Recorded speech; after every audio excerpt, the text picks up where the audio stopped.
Jong-un's first ever meeting with South Korean officials led to what appeared to be a diplomatic breakthrough. The North expressed its willingness for frank talks with the U.S. for discussing the issue of demilitarization and restoring U.S.-North Korea relations. North Korea also reportedly is considering giving up its nuclear weapons in exchange for security guarantees from Washington.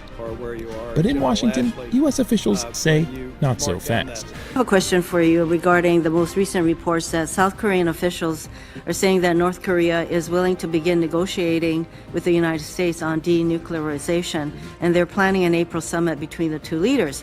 What are your thoughts on North Korea's perceived willingness to negotiate their nuclear capabilities? And I know, General Ashley, you have some doubts about this. And what do you believe should be the U.S. role as these discussions continue? If you can start with your response. We'll know a lot more in a few days as our envoys come back and give us, as well as the South Koreans come back and give us the details of what was discussed. I happen to have a long history here in a previous life of watching both Democrat and Republican administrations trying to reach agreement with North Korea on the nuclear question. All efforts have failed. We know that Kim Jong-un is, while he's unpredictable, he's also very calculating. We know that he views possession of nuclear weapons as essential to his well-being as well as the well-being of his nation. He has repeated that, stated that over and over. All efforts in the past have failed and has simply bought North Korea time to achieve what they want to achieve. So I'm quite skeptical about all of this. As I said, both Democrat administrations going all the way back to the Clinton administration have been frustrated by their efforts that has ultimately led to just giving them time to further develop. So we'll see. As I said, hope springs eternal. We ought to look at this, but it's been very clear. We have drawn a very clear line. North Korea has to agree to not possess nuclear capability. And until that happens, we cannot have an agreement with them. And that is our position. And so we'll see what happens here.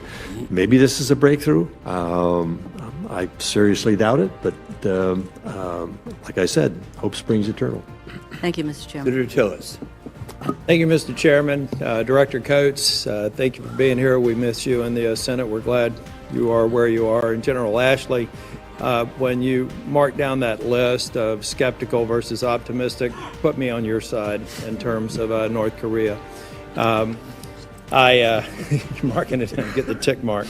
Over the years, North Korea has promised on several occasions to give up its nuclear weapons in exchange for aid and other concessions from the West. But each time, the efforts fell through, and North Korea resumed its weapons programs. The question is whether the North's latest offer is genuine or another stalling tactic. Well, we don't actually know what North Korea's demands may be. The statement that came out of South Korea was actually quite vague about what North Korea expects out of all of this. But it's very difficult for me to imagine them not at least agreeing to have talks and seeing what the North Koreans have to say. At the White House Tuesday, President Trump responded cautiously. U.S. President Donald Trump says possible progress is being made with North Korea, but also cautions that positive signs from Pyongyang may lead to false hope. Trump's statement comes after South Korea said Tuesday the North is willing to start talks with the United States about giving up its nuclear weapons. We have come certainly a long way, at least rhetorically, with North Korea. It would be a great thing for the world. It would be a great thing for North Korea. It would be a great thing for the peninsula. But we'll see what happens. Earlier, however, Trump tweeted the U.S. is ready to go hard in either direction. I agree. General Ashley, the statement that was made, I used that in my opening statement, by our president back when Kim Jong-un made the threatening statements about what he was going to do with his nuclear button. And people were critical of our president, but he was saying something that came from the heart and was a reality in terms of the power that he has as president of the United States, and it worked. I mean, it was a matter of hours after that they contacted South Korea and said, we're going to join you in the Winter Olympics. Well, we were over there and we watched the effect that it had on people. And I agree when you said hope springs eternal. There's no reason to believe that Kim Jong-un is going to be a changed person. But I think the news last night that he's actually made a response to the message that was sent in that he's ready to negotiate, he's ready to stop his nuclear activity and testing. Do you share my somewhat optimistic view of what happened, General? Senator, right now I don't share your optimism. That's kind of a show me. Mm-hmm. And so we'll see how this plays out. There could be a number of... Okay, we'll write that down and we'll see who's right and who's wrong. South Korea's top security advisor, Chung Eui-hyung, told reporters that Pyongyang signaled there was no need to keep its nuclear program if military threats against the country are eliminated. Chung added North Korea was receptive to discussing denuclearization and normalizing relations with the United States. Chung was part of a South Korean delegation that just returned from a 2-day visit to North Korea, where the group held an unprecedented meeting with North Korean leader Kim Jong-un. Seoul's statement has not been confirmed by North Korea. If true, the new stance would mark a significant shift for Kim Jong-un. Last week, North Korea said it is willing to begin dialogue with the United States, but rejected any preconditions for such talks. The United States has insisted North Korea must first commit to ending its nuclear programs before entering talks with North Korea. However, many say it's not time to jump to conclusions. VOA Asia's Ira Melman spoke with Evans Revere, a senior advisor at the Albright Stonebridge Group. He has hundreds of hours of negotiating experience with North Korean officials and frequently participates in official and informal dialogues with Pyongyang's representatives. I think it's important to keep in mind what Kim Jong-un reportedly said to the South Korean envoy in Pyongyang. Just a few hours ago, there was a press conference, and the head of the South Korean delegation, the South Korean National Security Advisor, Ambassador Chung, his remarks contain a reference to a concept known as the denuclearization of the Korean Peninsula. That is a variation of a North Korean concept.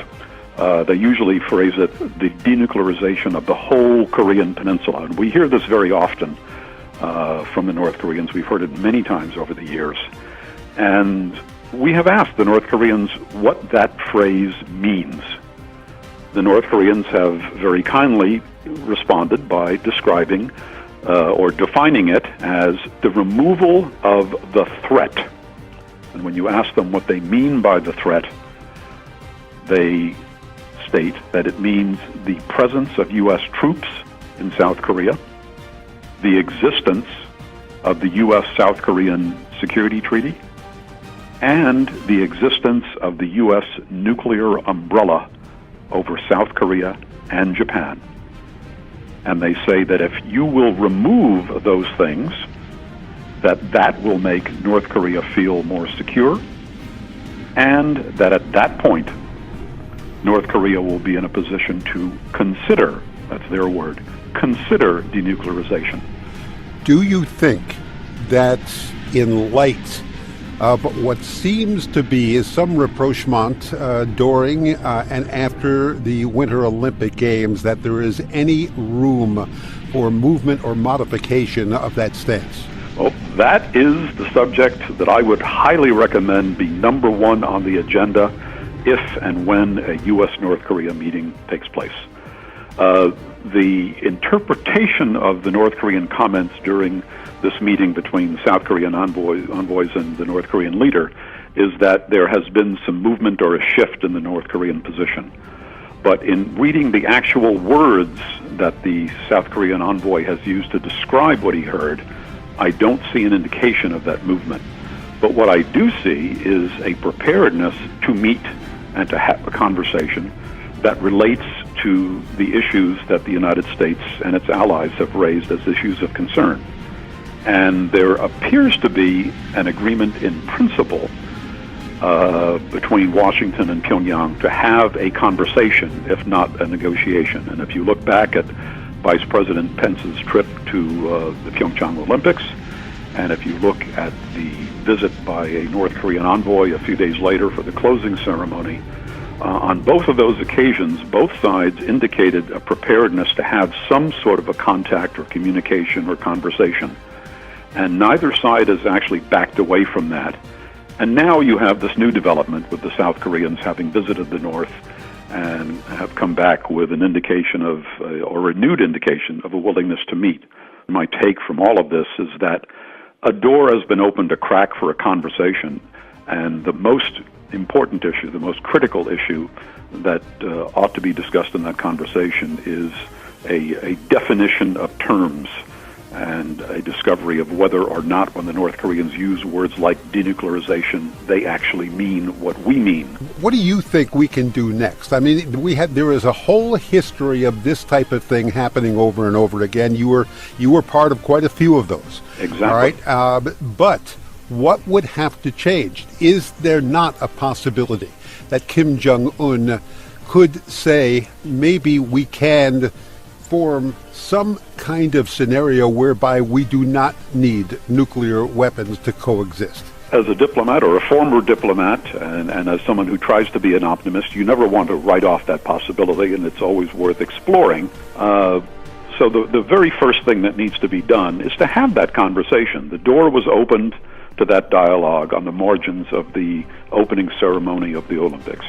The door was open to a conversation. Both sides agreed. It didn't happen, but subsequently both sides have recommitted themselves in very carefully worded language to the idea of an encounter, a conversation of some sort. Well, let's have that conversation, but let's press the North Koreans for a definition of their terms. And we want to get as clear an understanding from them as directly as we can of what their intentions are and what they're prepared to do, and to find out whether there is any common ground. I'm skeptical. As I often say, we've seen this movie before. We know how it ends. I hope it will not end the way it has in the past, but I think we owe it to the cause of peace and stability and harmony with our allies to at least give it a shot, and then we'll see where it goes. The Trump administration has led international efforts to pressure Pyongyang to halt its nuclear program by imposing tough sanctions that ban billions of dollars worth of North Korean coal, iron ore, clothing products, and seafood exports.